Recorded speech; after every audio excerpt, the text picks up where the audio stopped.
Eu quero convidá-los a abrirem a palavra de Deus em 1 Coríntios capítulo 10.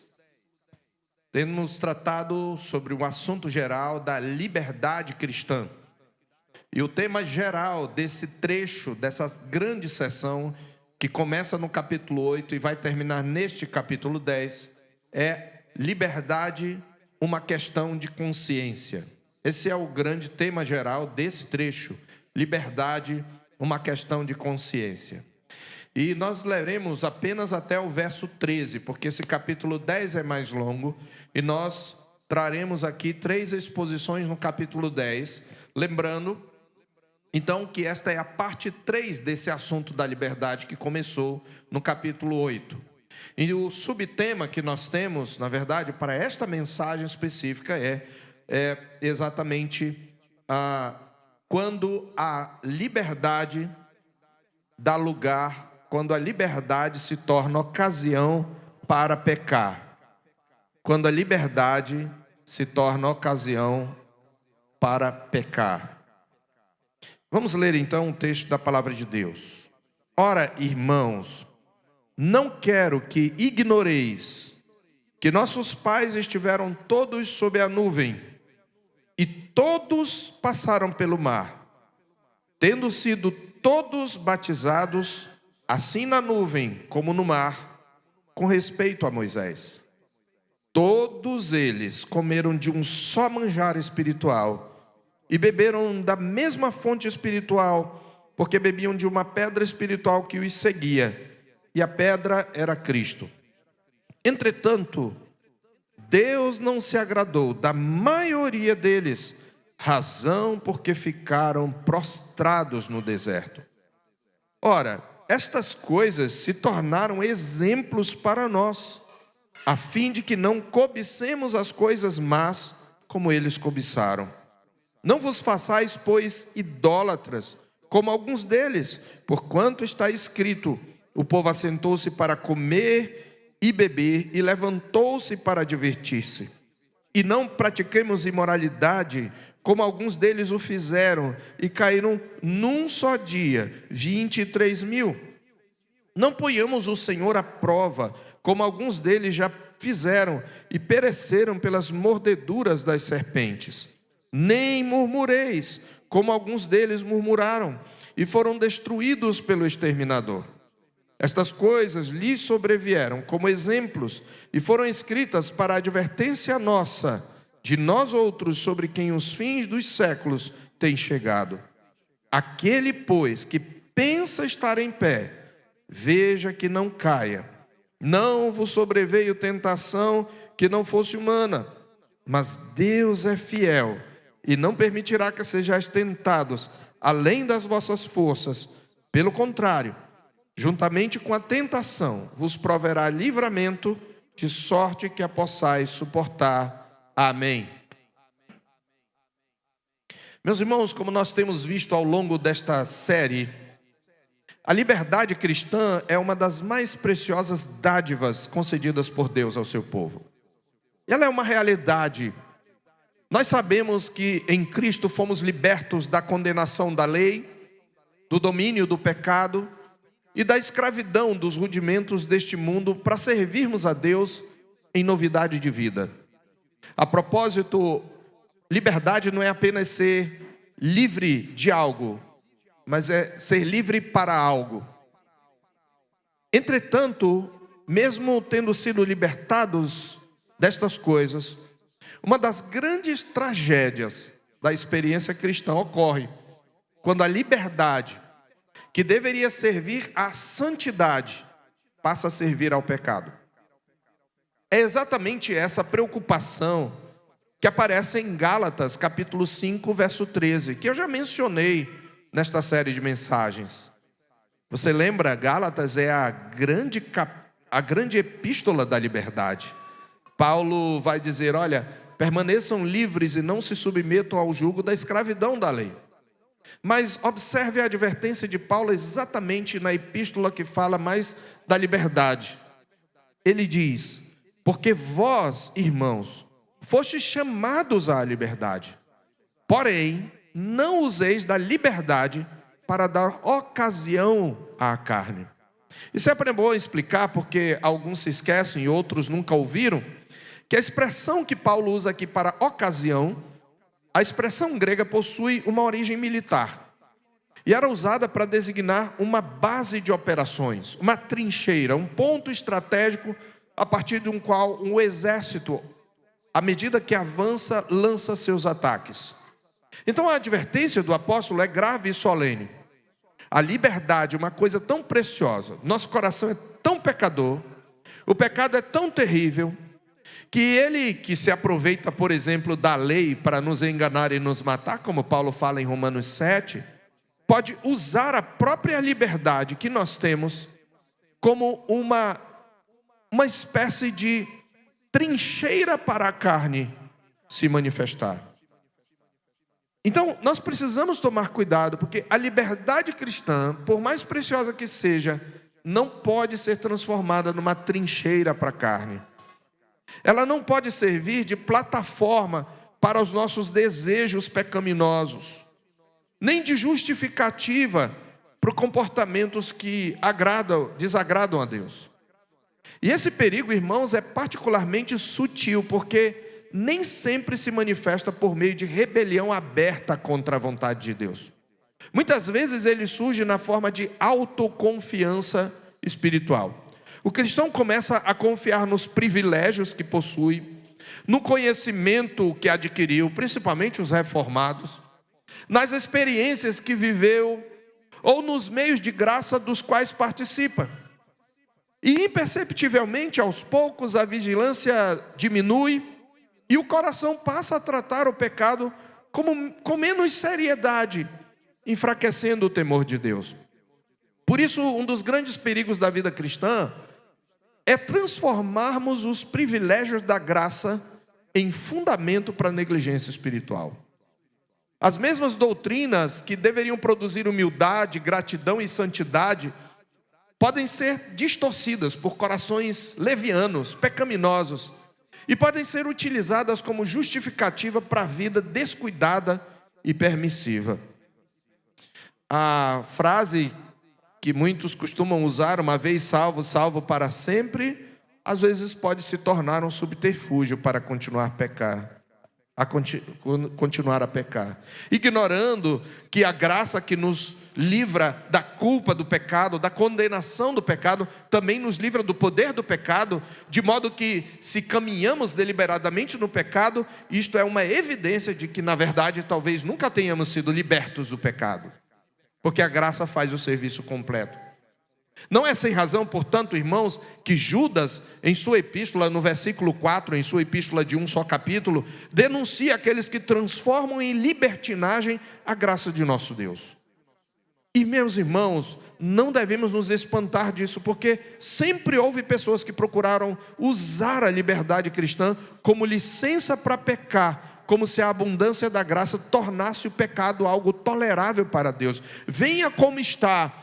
Essa é uma frase que na boca, talvez, dos nossos pais, ela era bem usada, mas na nova geração ela é usada como uma espécie de venha como está e permaneça como você está, não importa, você não precisa mudar de vida.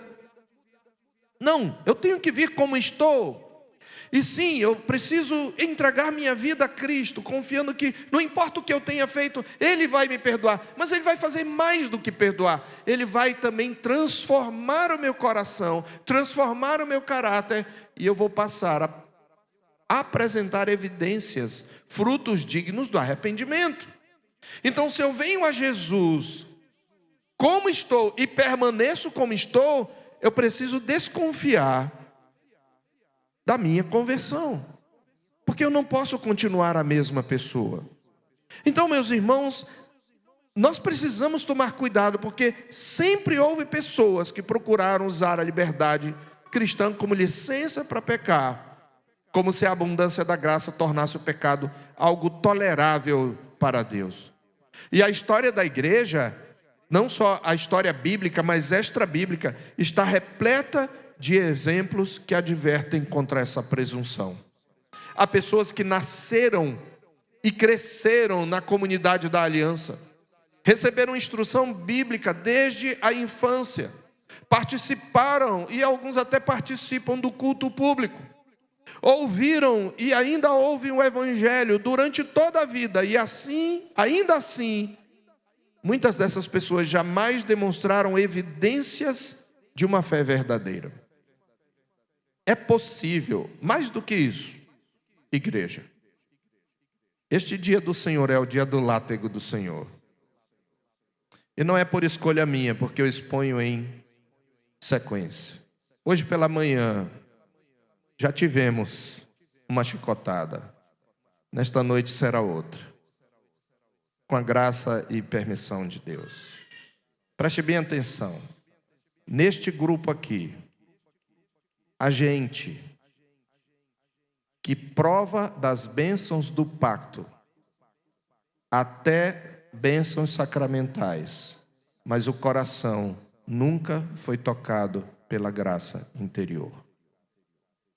E é possível que alguns de nós aqui, depois de tanto tempo ouvirem o Evangelho, descubram no dia final que estavam caminhando debaixo da ira e caminhando para o inferno. E para aqueles que vivem debaixo do pacto e não se convertem, a Bíblia diz que haverá menos rigor para Sodoma e Gomorra do que para estes. Meus irmãos, há até mesmo líderes.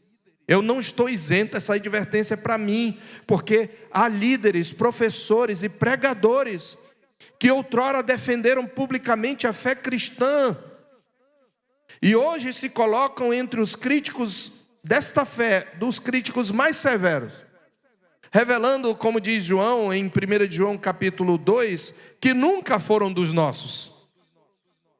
Entre esses críticos há pessoas que eu admirei, que inspiraram meu chamado. Esta semana mesmo, ou este mês, no mês passado mesmo, quando estávamos ali na livraria com o pastor Anderson, no encontro de mulheres, eu encontrei por lá um livro excelente, cujo autor claramente apostatou da fé, publicamente. E o livro está lá. Eu falei: você sabia que esse homem agora é um apóstata? Ele disse: eu não sabia. Eu contei toda a história. Primeiro ele pediu desculpas pelas coisas que pregou, depois ele separou-se da mulher, e agora ele começa a falar contra a fé que uma vez ele defendeu.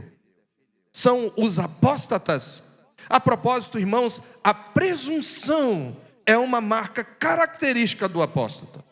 A Escritura, por isso, nos adverte repetidamente contra este perigo. Diante dessa realidade, a pergunta inevitável é: como isso pode acontecer?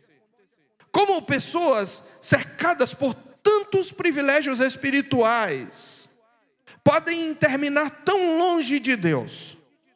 Como alguém pode participar da vida da igreja, desfrutar dos meios de graça e ainda assim perecer espiritualmente? Você pode perguntar: mas pastor, nós somos calvinistas. É verdade, mas muita gente que se diz calvinista não entende as doutrinas calvinistas. Você talvez precise ouvir um sermão que está lá no YouTube, uma exposição nossa em Hebreus capítulo 4, cujo título é Apostasia, uma marca do falso cristão. Apostasia, uma marca do falso cristão. Eu não tenho tempo para elaborar aqui, mas o ponto é: há uma segurança de salvação e ela está no Senhor, e veremos isto ao final desta mensagem, no próprio texto, se Deus quiser. Mas eu quero que você entenda uma coisa, que uma das marcas do verdadeiro eleito é que ele considera seriamente, ele considera com temor as grandes advertências da Escritura contra a apostasia. Ele teme apostatar da fé. Esta é uma marca dos eleitos. E esse temor é um instrumento de Deus para mantê-los firmes no caminho da santificação. E é exatamente isso, irmãos, que Paulo vai tratar aqui. Como alguém pode desfrutar de todos esses meios de graça e perecer espiritualmente. E para responder a esta pergunta, Paulo volta os olhos para uma geração que recebeu abundantes bênçãos pactuais da parte de Deus, mas que apesar disso, caiu sob o seu juízo no deserto. Ao chegarmos aqui ao capítulo 10, irmãos, é importante nós lembrarmos que Paulo continua aqui a tratar do mesmo assunto iniciado no capítulo 8, os limites da liberdade cristã. Na primeira mensagem, você lembra, nós vimos que o amor limita a liberdade, o amor pelo irmão limita a liberdade. O cristão deve exercer seus direitos, mas não de maneira a ferir a consciência do irmão mais fraco. Na segunda mensagem, nós vimos que o evangelho limita a liberdade. Paulo demonstrou pelo seu próprio exemplo que estava disposto a abrir mão de direitos legítimos para que nada se tornasse obstáculo ao avanço da mensagem de Cristo.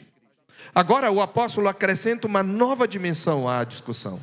Não basta perguntar como nossas escolhas afetam o irmão ou como impactam o progresso do evangelho. Nós devemos também perguntar como elas se relacionam com a santidade de Deus e com a nossa santificação. Porque, irmãos, a liberdade cristã jamais pode ser utilizada como ocasião para o pecado. E é exatamente por isso que Paulo recorre à história de Israel.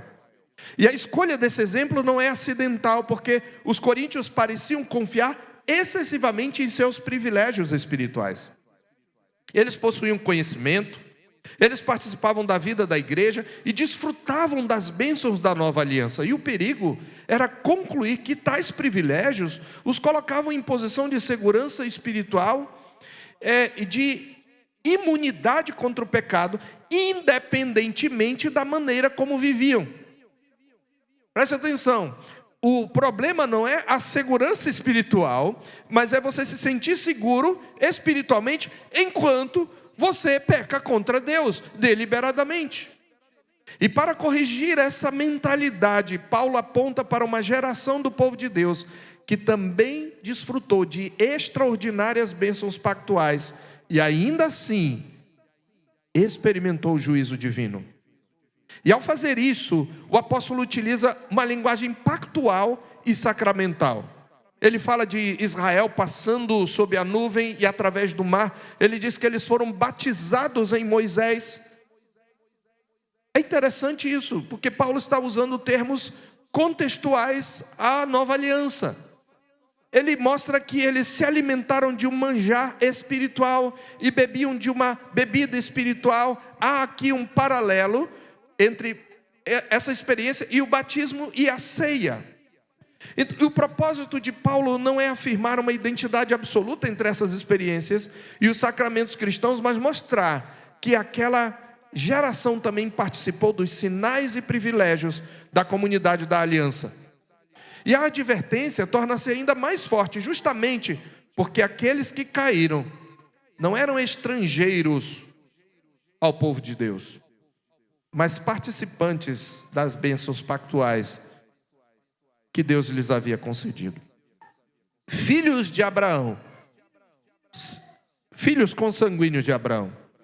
E o argumento nesse texto, irmão, se desenvolve em 3 movimentos. Dos versículos 1 a 5, Paulo vai recordar as bênçãos pactuais recebidas por Israel e o juízo que recaiu sobre a maior parte daquela geração. Nos versículos 6 a 11, ele interpreta esses acontecimentos e os aplica, mostrando que os pecados de Israel constituem advertências para a igreja de todas as épocas. Finalmente, nos versos 12 e 13, ele extrai a aplicação principal da passagem, advertindo contra a presunção espiritual e apontando para a fidelidade de Deus como fundamento da perseverança do seu povo. E ao longo de toda esta sessão, e observe aqui porque isto resume a mensagem, Paulo nos confronta com uma verdade solene. E eu vou trazê-la aqui é a mesma verdade, mas eu vou trazê-la em 3 princípios. Primeiro, a participação nos privilégios da aliança não autoriza presunção espiritual. A participação nos privilégios da aliança não autoriza presunção espiritual. A presunção é aquele ato em que você se sente tão seguro que você ultrapassa os limites. Você acha que pode, você pode ir além. Isso é presunção. Segundo, as bênçãos pactuais não eliminam a necessidade de santidade, vigilância e perseverança. Eu vou repetir. Paulo vai mostrar que as bênçãos pactuais não eliminam a necessidade de santidade, vigilância e perseverança. E por isso, o princípio que governa esta mensagem, é o último que eu vou falar nesse resumo, é este: a minha liberdade não deve se tornar ocasião para o pecado. A minha liberdade não deve se tornar ocasião para o pecado. Esses são os 3 grandes princípios que norteiam essa passagem. Então, em primeiro lugar, versos 1 a 5, as bênçãos pactuais não autorizam a presunção espiritual. E vejam, irmãos, Paulo inicia esta nova etapa, olha aí comigo, dessa argumentação, chamando a atenção dos coríntios para a história de Israel. Como ele começa? Ora, irmãos, não quero que ignoreis. Paulo vai usar isso em outras partes de 1 Coríntios. Ele usa isso em suas epístolas. Eu não quero que ignoreis. O que ele está dizendo é, presta atenção aqui. Leve em conta isso que eu vou falar. Não despreze esse ensinamento. Eu não quero que ignoreis que nossos pais, os filhos de Israel, a igreja da velha aliança, nossos pais, observe esse pronome, todos passaram sob a nuvem e todos passaram pelo mar. Ao chamar os israelitas de nossos pais, Paulo estabelece uma ligação direta entre a igreja e o povo da antiga aliança. Embora os coríntios fossem, em sua maioria, gentios convertidos, Paulo os ensina a enxergar a história de Israel como a sua própria história. De modo que o que aconteceu àquela geração não é apenas um registro do passado, é uma advertência para a igreja.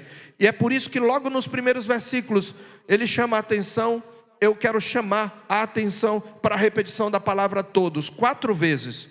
Todos estiveram sob a nuvem, todos passaram pelo mar, todos foram batizados com respeito a Moisés, todos comeram do mesmo alimento espiritual e beberam, não tenho todos aí, mas beberam da mesma pedra espiritual que os seguia.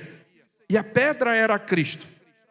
É interessante essa aplicação de Paulo, que parece alegórica, mas é que na verdade o Senhor, quando pela primeira vez tirou a água da rocha, diz: eu estarei diante de ti na rocha.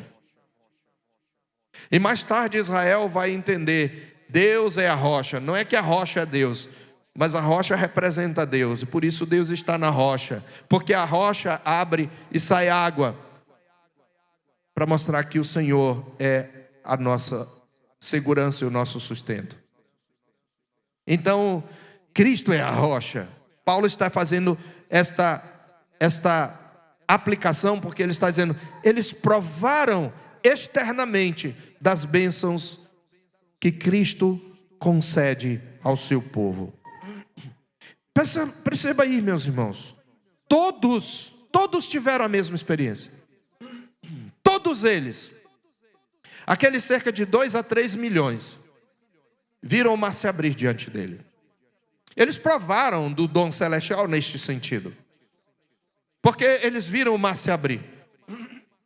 Eles contemplaram aquela nuvem negra, separando o seu arraial dos arraiais dos egípcios, que de manhã era uma coluna de nuvem e à noite era uma coluna de fogo.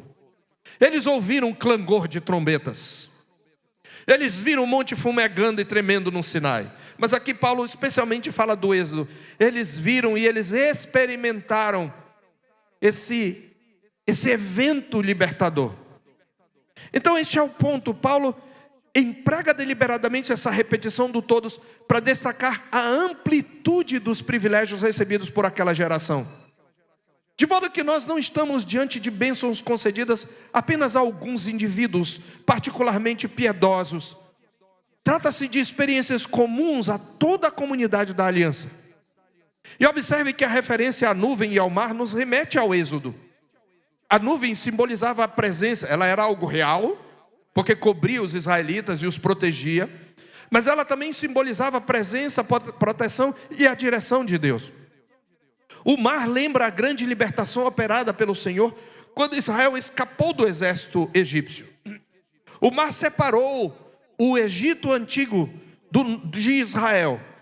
Paulo reúne esses acontecimentos sob uma linguagem surpreendente. Todos em Moisés foram batizados na nuvem e no mar. Porque a nuvem e o mar representaram uma passagem de um estágio de escravidão para um estágio de libertação. Então a nuvem foi uma espécie de batismo. Evidentemente ele não está dizendo que Israel recebeu o sacramento cristão do batismo. O que faz é estabelecer uma analogia pactual. Assim como o batismo identifica o cristão com Cristo e com sua comunidade pactual, Israel foi identificado com Moisés, o mediador da antiga aliança, por meio daqueles atos redentivos de Deus. O mesmo ocorre nos versículos seguintes. Ao longo da caminhada, eles comiam de um só manjar espiritual, e essa é uma referência ao maná, que é descrito como alimento espiritual, porque é um alimento sobrenatural dado por Deus. E beberam de uma pedra espiritual, exatamente fazendo menção à água que brotou da rocha, como uma bebida espiritual. É óbvio que Paulo não está a negar aqui a realidade material desses elementos. O maná era pão físico, e a água era água física. O ponto é que ambos possuíam um significado espiritual, porque eram dádivas concedidas por Deus para sustentar o seu povo no contexto da aliança, de maneira sobrenatural. Todos provaram desse milagre, preste atenção, todos provaram desse milagre. Mais do que isso, Paulo acrescenta no verso 4 que a pedra era Cristo. Não no sentido de uma identidade física, mas porque Cristo já estava presente na história da redenção, como aquele que sustentava e preservava o seu povo. Aquele Israel que caminhava pelo deserto, já dependia do mesmo Redentor em que a igreja agora confia. Até este ponto, o quadro é impressionante. É maravilhoso lembrar de tudo isso. Aquela geração experimentou poderosos atos de redenção. Ela participou das bênçãos pactuais de Deus. Ela viveu e caminhou sob os cuidados do Senhor, recebeu alimento, direção, proteção e sustento espiritual. Contudo, é exatamente nesse momento que Paulo introduz a grande reviravolta do texto, puxando o nosso tapete. Veja o verso 5. Há um contraste aí. Entretanto, Deus não se agradou da maioria deles. Qual é o contraste entre todos e a maioria? Todos experimentaram das bênçãos pactuais. Todos provaram o milagre. Todos provaram o sobrenatural. Mas a maioria deles não agradou a Deus. Razão porque ficaram prostrados no deserto. Irmãos, o contraste é chocante. Paulo repetiu aqui a palavra todos. Todos batizados, todos sob a nuvem, todos no mar, todos batizados, todos comeram da fonte espiritual e, subentendido, todos beberam da mesma fonte espiritual. Paulo repetiu a palavra 4 vezes, 5 se consideramos o que está implícito. Agora, de forma abrupta, ele declara que Deus não se agradou da maioria deles. A mesma geração que desfrutou de tantos privilégios pactuais tornou-se objeto do juízo divino. E a força da advertência é ampliada pelo verbo traduzido por ficaram prostrados, porque a palavra utilizada por Paulo, a palavra grega aqui, ela evoca a imagem de corpos, de cadáveres espalhados pelo chão do deserto. E essa cena é deliberadamente dramática. Aqueles que haviam saído do Egito sob a poderosa mão de Deus, que haviam atravessado o mar e participado das bênçãos da aliança, agora jazem espalhados, têm os seus cadáveres espalhados pelo deserto sob o juízo do Senhor. E é precisamente essa tensão que Paulo deseja que os coríntios enxerguem. Porque a participação dos privilégios da aliança não garante por si só o favor de Deus.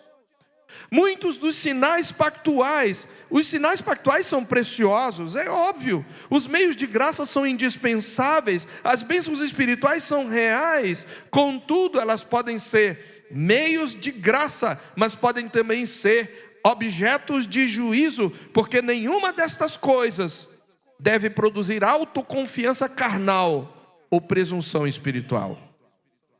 E a advertência, meus irmãos, é particularmente necessária, porque os coríntios estavam correndo exatamente esse risco.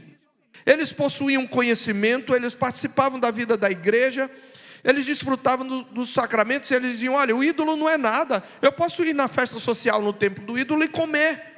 Só que eles faziam mais, eles abusavam dessa liberdade, principalmente eram na verdade os fortes.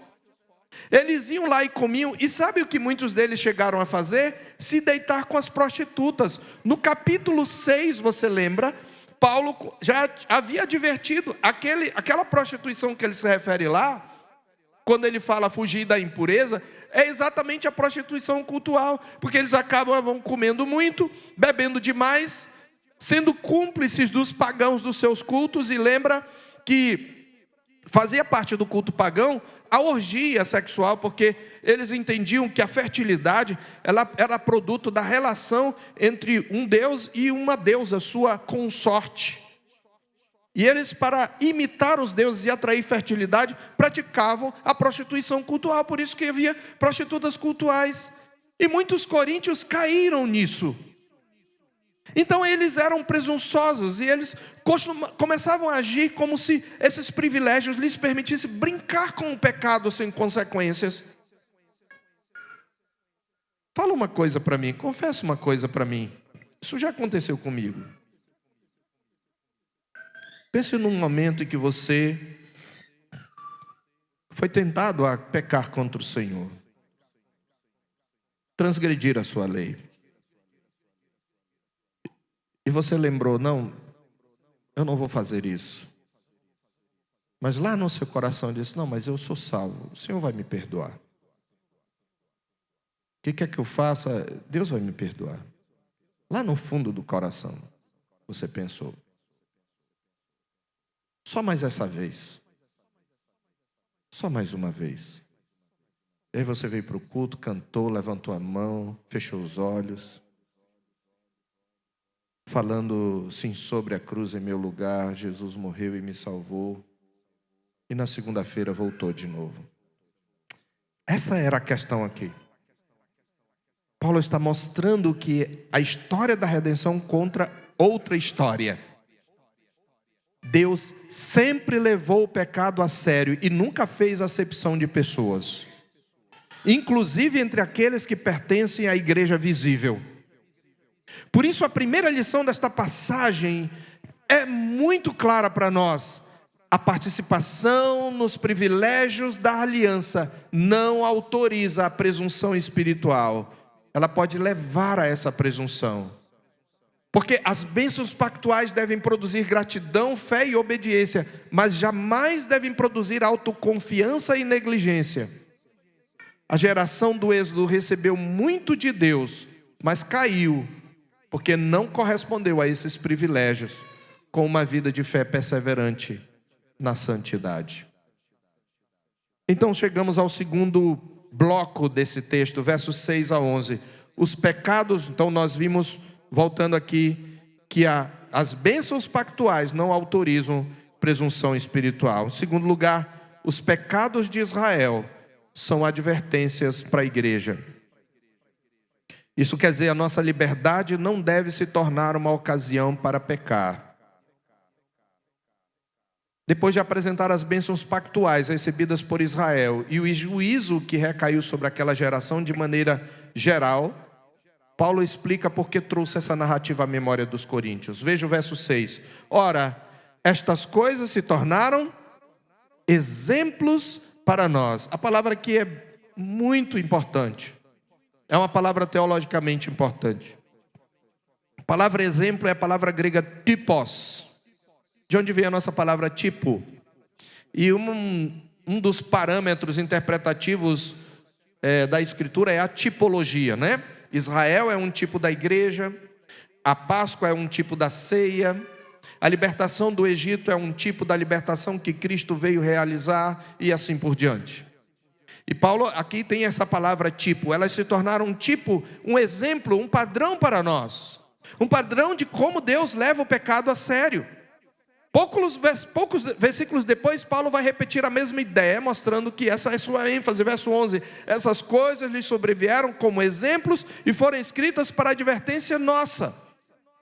Essas declarações, meus irmãos, são fundamentais para a interpretação da passagem.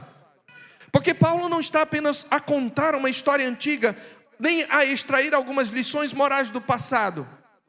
Os acontecimentos do deserto possuem um caráter exemplar para a igreja. A experiência de Israel foi registrada por Deus para servir de advertência ao seu povo em todas as épocas. Aquela geração torna-se um espelho no qual os coríntios e nós também devemos examinar nossa própria condição espiritual. Sabe por quê? Muita gente acha que o Deus do Velho Testamento é diferente do Deus do Novo Testamento. O Deus do Velho Testamento era um Deus mal-humorado, era um Deus zangado. O tempo todo o fogo lambendo arraial. Mas o Deus e Pai de nosso Senhor Jesus Cristo, houve até um herege ali por volta do século II, chamado Marcião, que ele fez essa separação. O Deus do Velho Testamento é um demiurgo, é um Deus de categoria secundária. Mas o Deus e Pai de nosso Senhor Jesus Cristo não é assim. E muitos no mundo colocam isso. Não, Jesus vai ensinar o amor de Deus, aquela coisa do juízo, aquela era a época da lei, agora a gente está na época da graça. Deixa eu contar uma coisa para você, a graça atuou desde o Éden.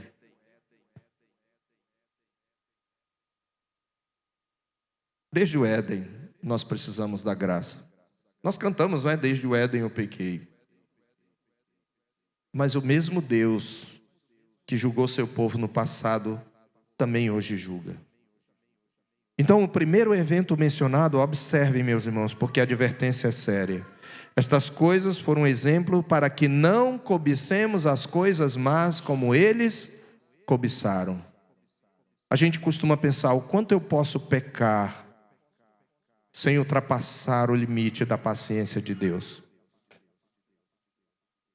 E o mesmo povo, irmãos, é tendência do coração humano cobiçar aquilo do que foi liberto, cobiçar o Egito.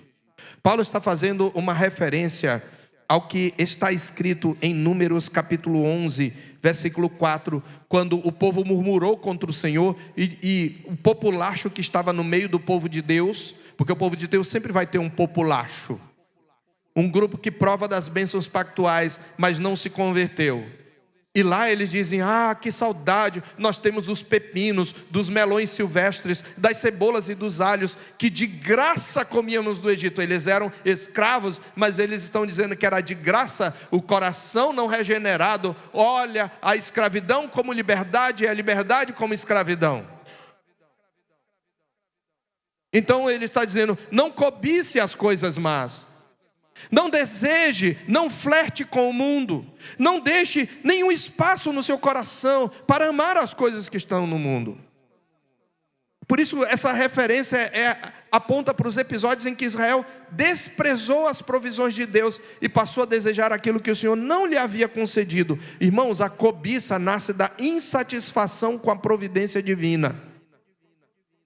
Ela revela um coração que recebe os dons de Deus, mas continua desejando aquilo que Deus não lhe deu, e invejando os ímpios.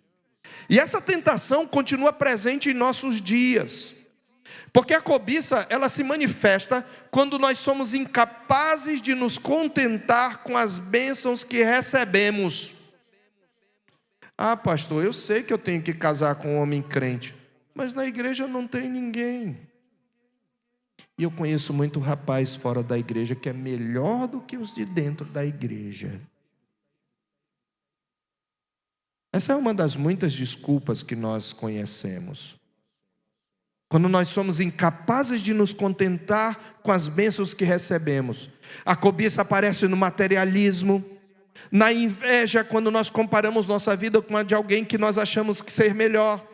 na busca incessante por mais conforto, por mais prestígio, por mais reconhecimento, por mais bens. Um coração dominado pela cobiça jamais descansa na bondade de Deus, porque sempre acredita que a felicidade está em algo que ainda não possui. É o coração que diz: olha, eu sou grato, Senhor, eu agradeço, mas quando você falou mais, acabou a tua gratidão.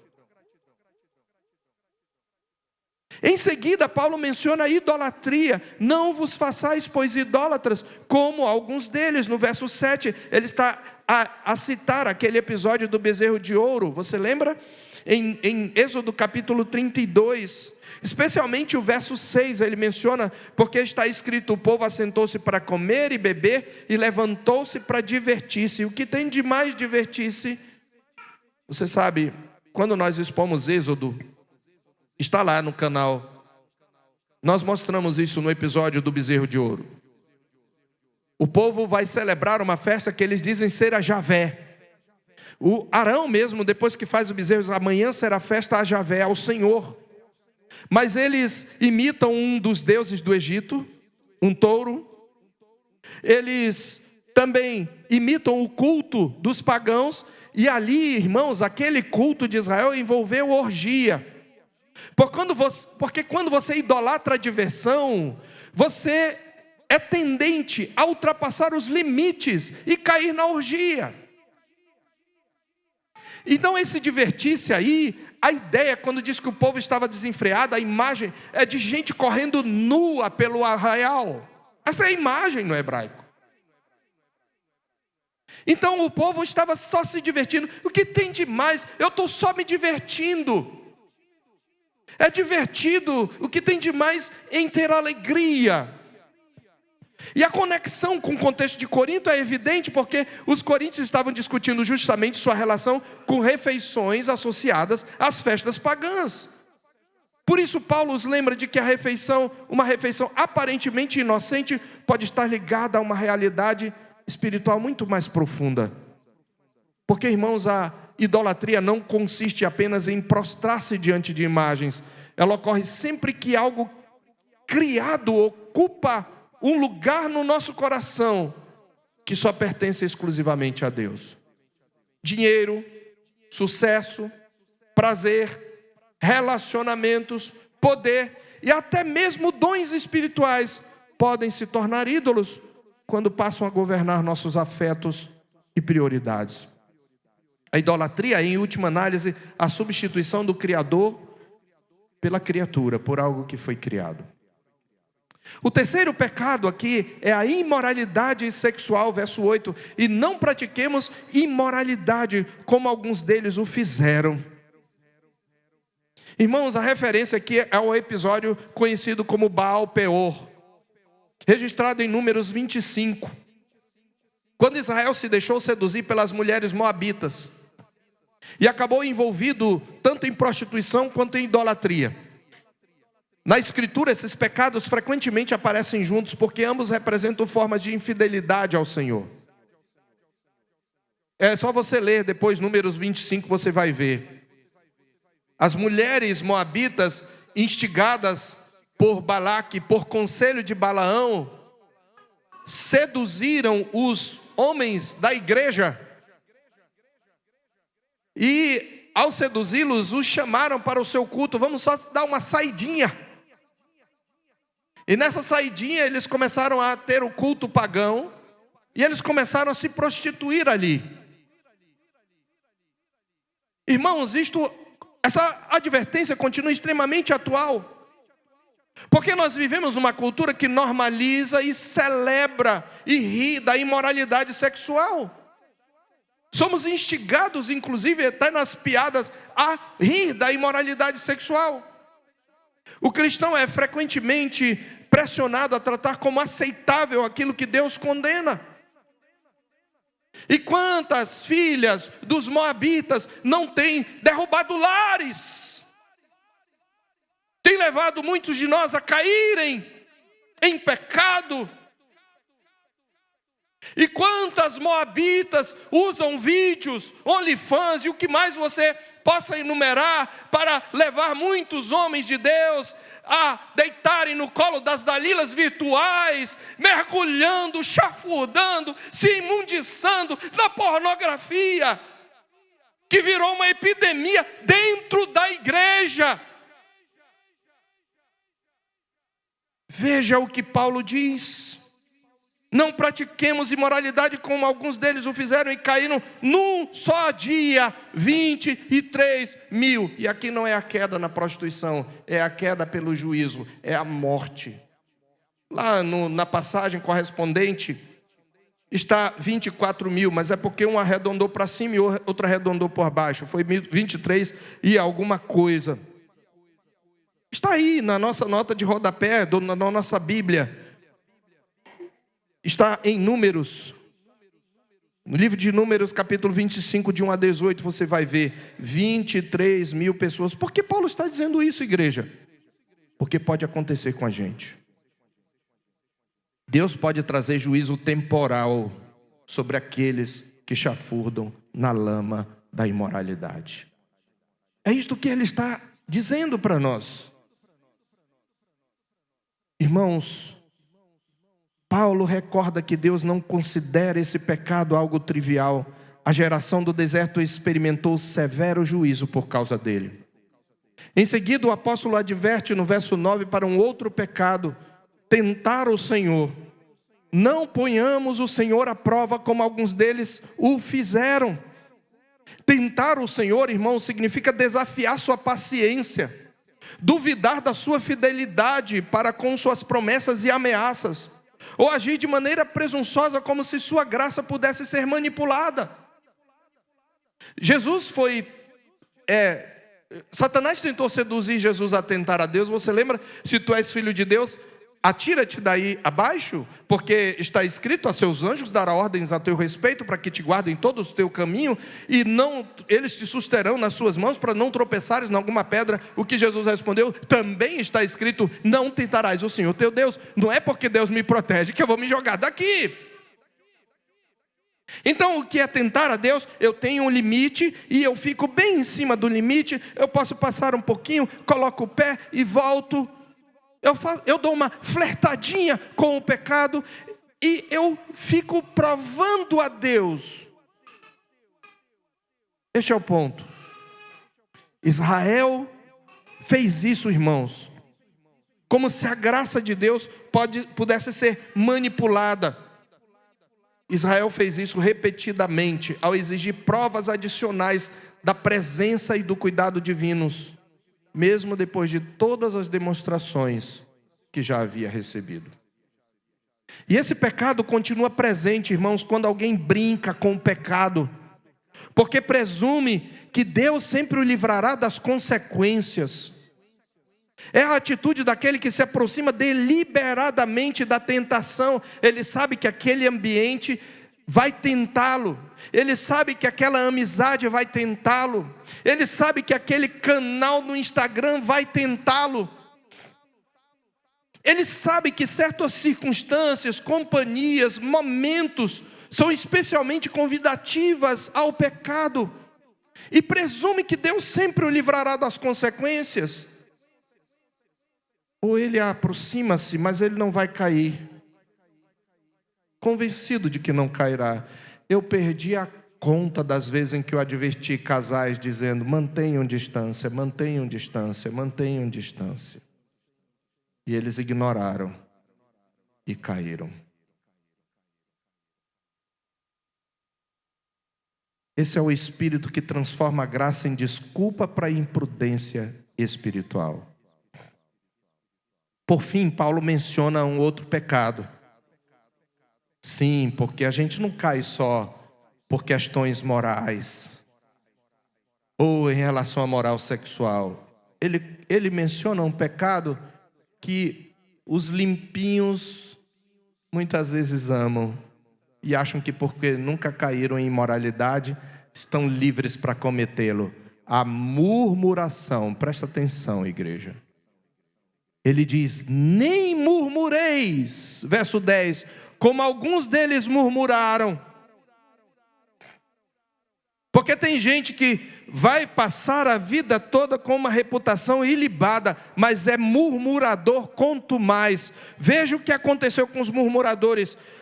Foram destruídos pelo exterminador. Os que puseram o Senhor à prova pereceram pelas mordeduras das serpentes, e os murmuradores foram destruídos pelo exterminador. Irmãos, murmuração é mais do que uma simples reclamação. Ela é uma rebelião contra a providência de Deus. O murmurador é aquele que resmunga de tudo. E o murmurador não está apenas descontente com suas circunstâncias, ele está descontente com a maneira como Deus governa a sua vida. E a murmuração, irmãos, pode vir em forma de ironia. A murmuração não é normalmente uma blasfêmia direta contra Deus, embora tenha gente que faz isso. Mas via de regra ela vem em forma de ironia. Obrigado, Deus. Eu mereço. Eu mereço. Já falou assim? Né? Não dá para piorar. Fazer o quê? É a vontade de Deus. Ou talvez você murmura contra a natureza. Meu Deus, de novo essa chuva maluca. Que tempo doido. A gente murmura contra as pessoas ao nosso redor. A gente mais murmura do que agradece. A murmuração surge, irmãos, quando nós encontramos essa manifestação muito comum do pecado. Quando nós passamos a interpretar nossas dificuldades sem fé. Quando nós alimentamos a amargura contra os caminhos de Deus. Ou quando permitimos que a crítica constante substitua a gratidão. As pessoas ao nosso redor fazem às vezes o melhor para nos agradar, mas alguma coisa que elas fazem fora da rota nos leva a reclamar disso. E tem gente que é viciada nisso. Tem gente que se alimenta disso. Tem gente que de certa maneira fica feliz, mesmo que esteja infeliz com isso. E por causa da sua infelicidade, elas fazem questão de fazer as pessoas ao seu redor infelizes. E elas fazem questão de descontar nas pessoas ao seu redor aquilo que elas têm contra Deus. Murmuração é um dos pecados intocáveis, como Jerry Bridges fala. Pessoas que frequentemente reclamam. Nada pode dar errado na vida delas. Tudo tem que estar perfeito. Porque se um pequeno detalhe estiver ruim, elas vão reclamar daquilo em vez de agradecer os 99% que Deus fez. E às vezes elas não fazem isso contra Deus. Elas descontam nos filhos, no marido, na mulher, nos amigos. Às vezes descontam até nas coisas, chutando coisas, quebrando coisas, fazendo as coisas, batendo as coisas em casa. Murmuradores. Eles são tão condenáveis quanto os imorais, igreja. Nós precisamos entender isso. Os murmuradores estão debaixo do juízo de Deus, mesmo que eles nunca tenham caído em imoralidade, porque murmuração atrai o juízo de Deus. O povo de Deus experimentou o livramento do Egito, mas tornou-se o povo que repetidamente questionou a sabedoria e a bondade do Senhor. Então, ao mencionar esses pecados, Paulo não está oferecendo uma lista aleatória. Todos eles possuem elemento comum. Revelam corações que receberam abundantes bênçãos pactuais, mas não responderam a elas com fé, obediência e gratidão.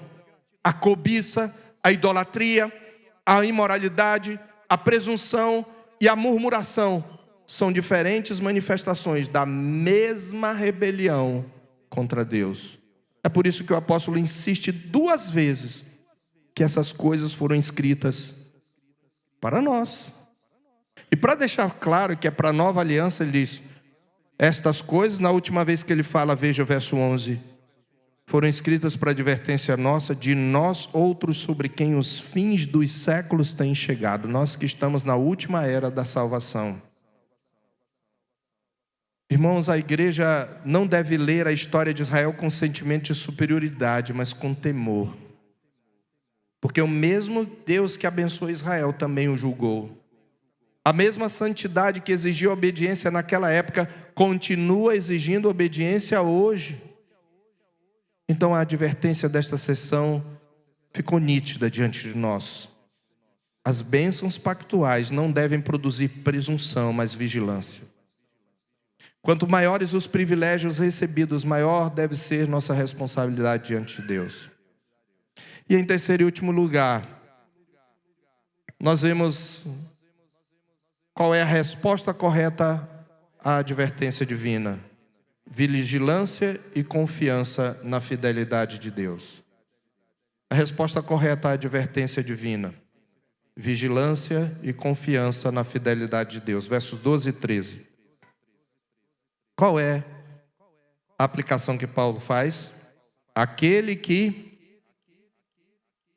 Muitos caem no erro de citar esse versículo erradamente. A gente precisa aprender a memorizar a Escritura, para a gente não falar coisa errada.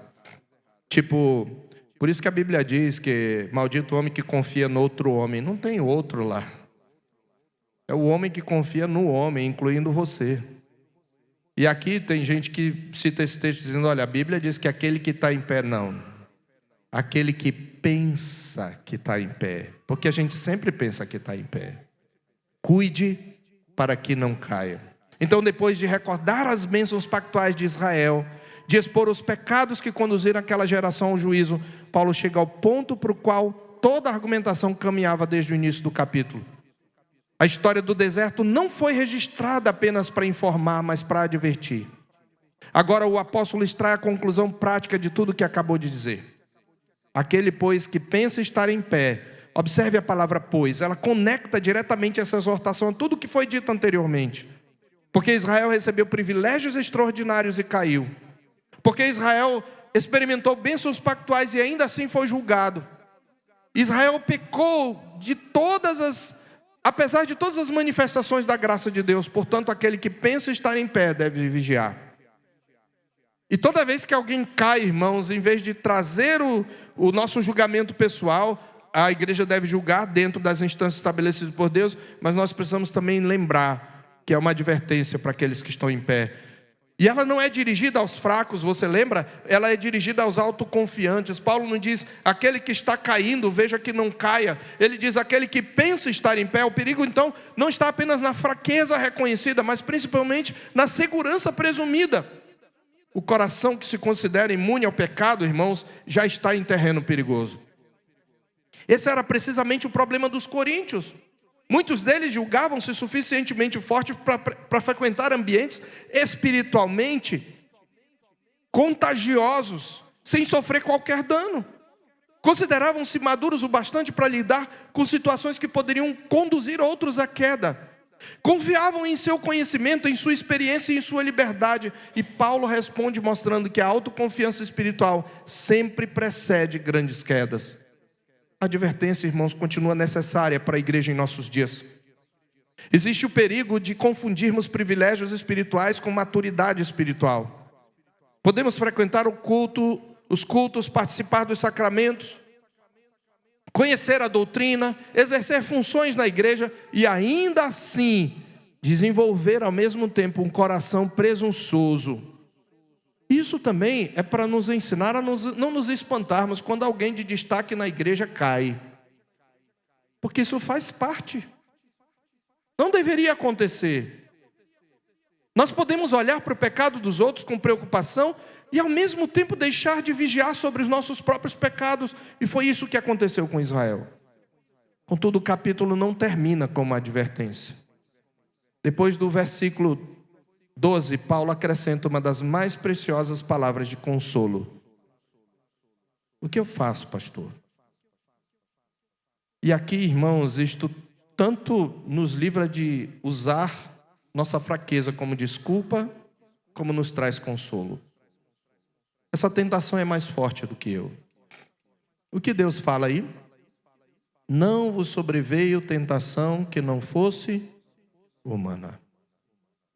Nenhuma tentação que eu e você passa passamos, é sobre-humana. Mas Deus é fiel. E não permitirá, você crê nisso? Que sejais tentados além das vossas forças. O que é que ele vai fazer? Ele vai permitir apenas tentação dentro das tuas forças. Não é isso que diz. Ele vai dizer, ele vai te livrar da tentação. Não vai fazer isso. Ele junto com a tentação vos proverá livramento. Então, primeiramente, Paulo lembra que nossas tentações são humanas. Em outras palavras, nós enfrentamos provações que não são únicas nem irresistíveis.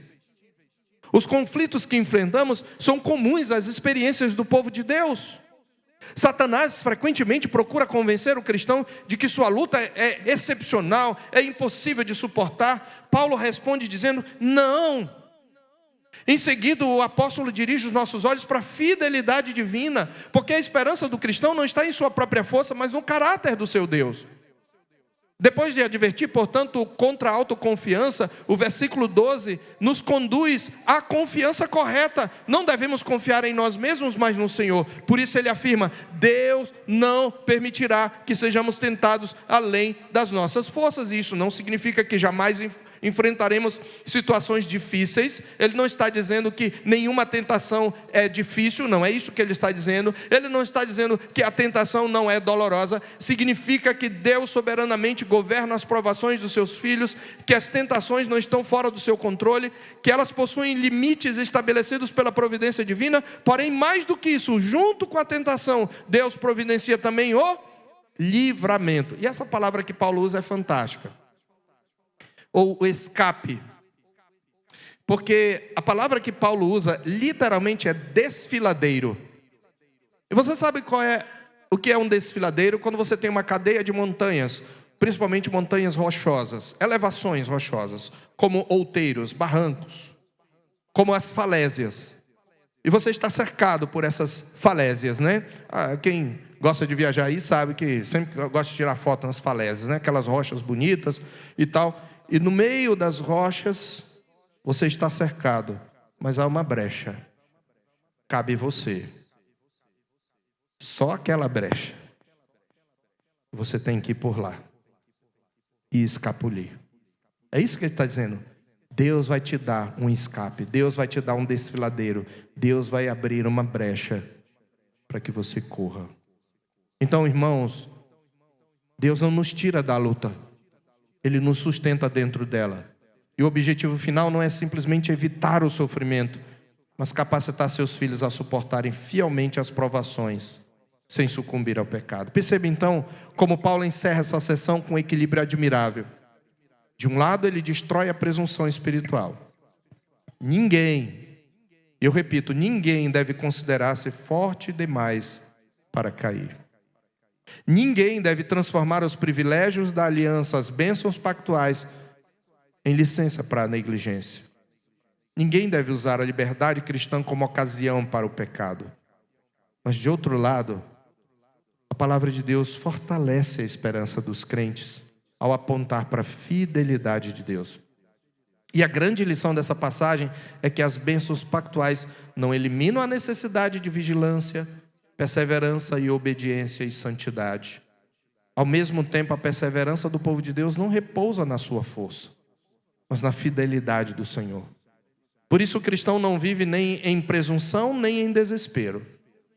Ele vigia, porque conhece a seriedade do pecado. E ele persevera. Se ele cai, ele levanta e tenta de novo, porque conhece a fidelidade do seu Deus. Lembra o princípio da passagem? Minha liberdade não deve se tornar ocasião para o pecado.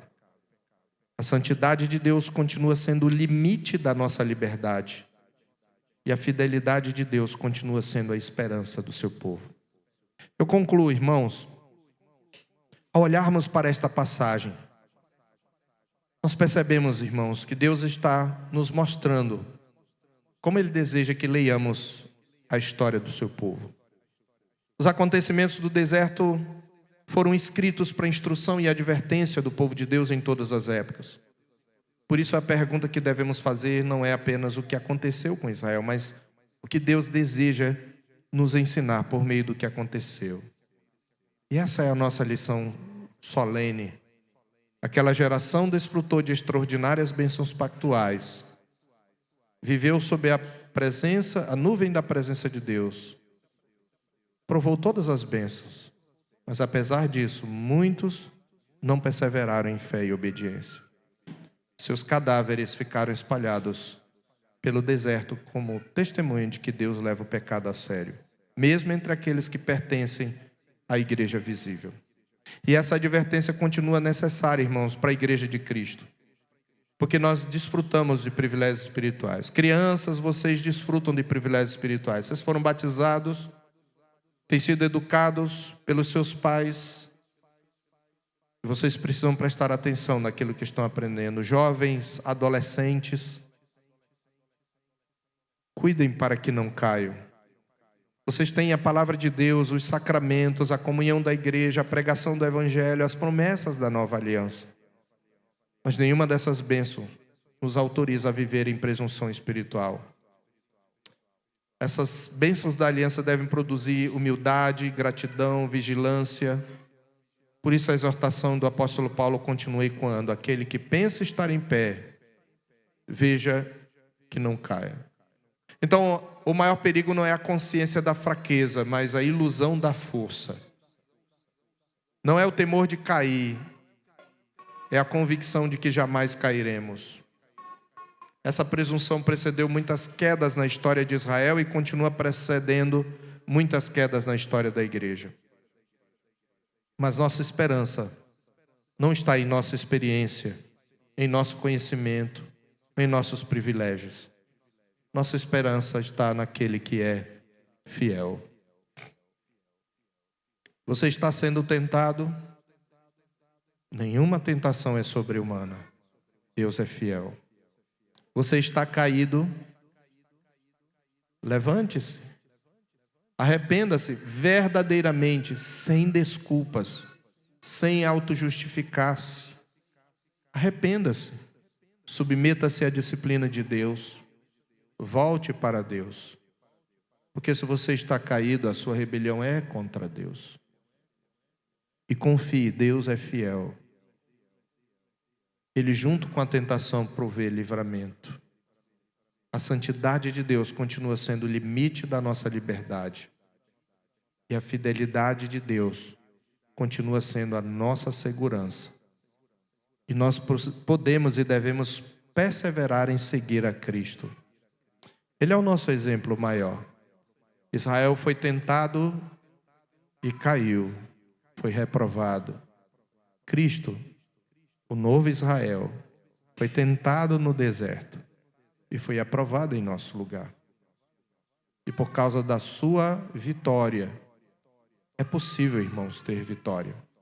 Que o Senhor Deus aplique a sua palavra ao nosso coração. Vamos orar. Louvamos o teu nome, ó Deus, pela tua palavra que nos repreende, que nos açoita, mas que também nos orienta, nos consola e nos fortalece. Eu peço que o Senhor aplique a sua palavra, Senhor. Eu peço por aqueles que lutam contra pecados e têm sido derrotados.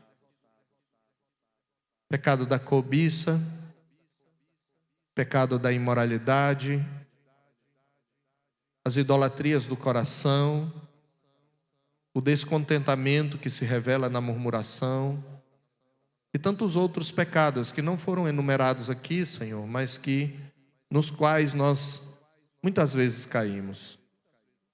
Pedimos que a tua palavra, que é poderosa, venha, Senhor Deus, tendo revelado o nosso coração, transformá-lo. Pedimos que o teu Espírito que habita em nós venha quebrantar o nosso coração e nos levar a refletir seriamente em tudo aquilo que nós ouvimos e pôr isto em prática. Olhando para essas advertências e adotando um comportamento vigilante. Ajuda-nos, Pai, nós te pedimos em nome de Jesus. Amém.